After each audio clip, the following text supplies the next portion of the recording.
Like many other teachers of the so-called prosperity gospel, Pastor Gerald Payne had a distorted idea of Christian charity and divine blessings. By 1993, he had a church, Greater Ministries International, based in Tampa, Florida, and a loyal flock that subscribed to Payne's bigoted beliefs that white American Christians were exempt from government rules. He preached that Christians were promised prosperity in return for their faith in God. While Payne's following was as socially backward as they come, the man himself was up to more devious tricks. He'd go on to steal $500 million from the Christian community. So how did Payne pull off one of the biggest Ponzi schemes in American history? Payne was already a convicted felon, having served time for lying to a grand jury when he became an ordained minister in the 1980s. Like many of his fellow Ponzi pastors, Payne received a message from God. Of course, faith in God, in Payne's view, required giving money to his church, with the promise of doubling that gift based on Payne's loose interpretation of a Bible verse, beginning with, "Give, and it shall be given to you." With help from James Marr, who had been on probation for operating a pyramid scheme, and Haywood Don Hall, Payne hatched his plan. Church members and other believers would contribute money to Greater Ministries International. That money would be used in the ministry to do the works the original church was designed to do. As a reward for their faith, donors could expect to double their initial investment, a true blessing from God Himself. However, nothing was ever explicitly promised by Payne or his church. Just have faith. What contributors didn't know, however, was that the blessings they received were funds collected from other investors, the hallmark for a classic Ponzi scheme. Ponzi schemes are more common than you think. Bernie Madoff perpetrated the most notorious scam in recent years. But we can trace the history of Ponzi schemes back to 1920, the year in which the scam's namesake, Charles Ponzi, netted an estimated $15 million in 8 months by selling people on the promise of high financial returns by investing in foreign postal return coupons. Ponzi claimed investors could redeem the coupons in the United States for a much higher value. The trouble was, Ponzi never purchased anything. All he did was use money from later investors to pay earlier ones, keeping the profits for himself. The strategy worked for a while, until the money ran out. In a nutshell, that's all a Ponzi scheme is: paying earlier investors with cash from later ones, without ever investing any of it, until the well runs dry. The money flowed into Greater Ministries International. Payne, his wife Betty, and other church leaders operated out of an old bank building in Tampa equipped with safes and a designated counting room. But because the building had a designated area for worship, Payne got away with calling it a church. There they received hundreds of millions in contributions, and little, if any, was invested in financial markets or business endeavors. Are you ready for the cherry on top? Because Payne had pulled enough strings to call himself a church. The entire scam was immune to government regulation.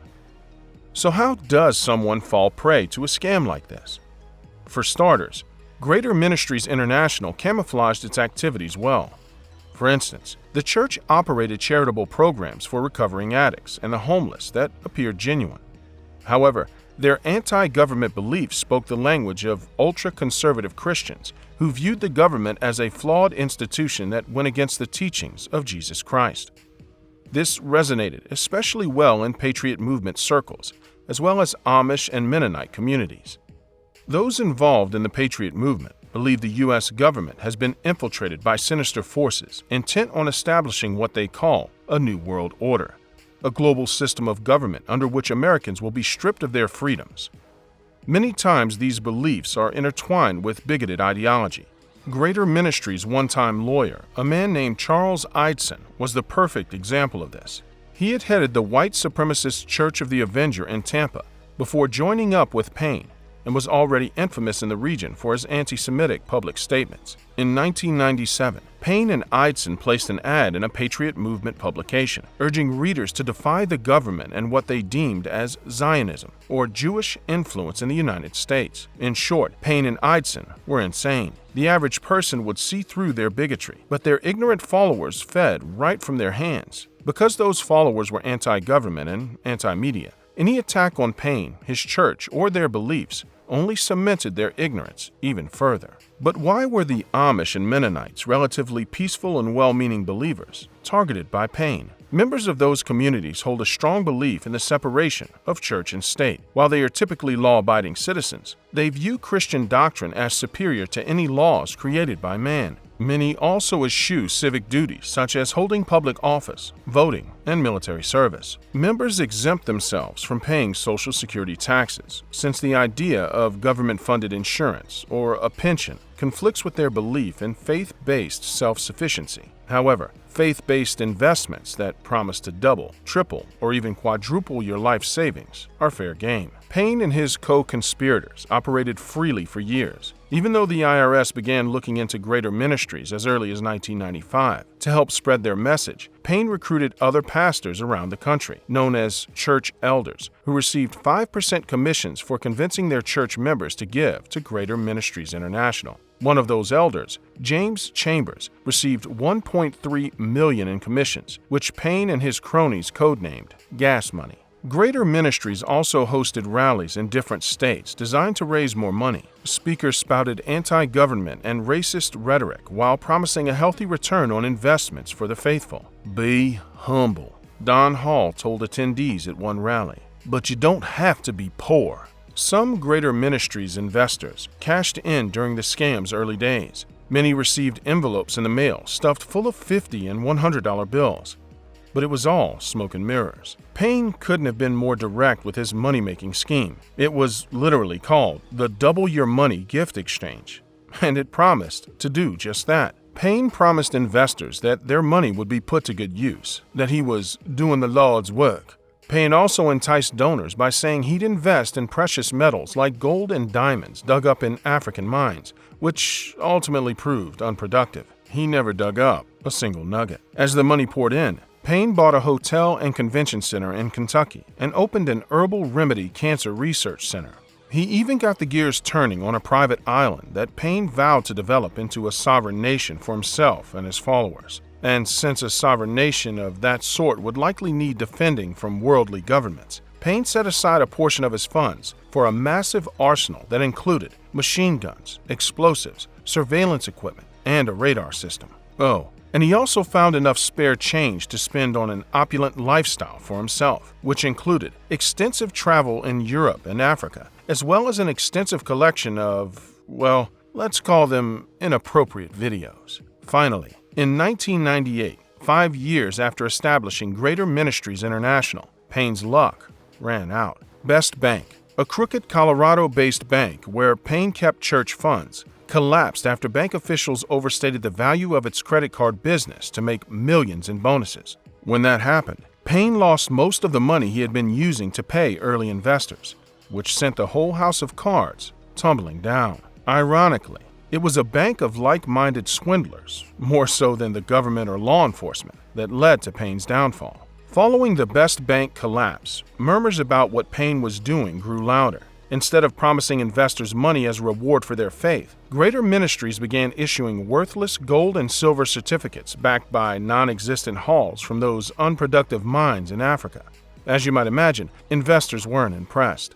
Even after word of his scams leaked out into the media, Payne proclaimed his innocence, declaring negative comments against him were an anti-Christian crusade.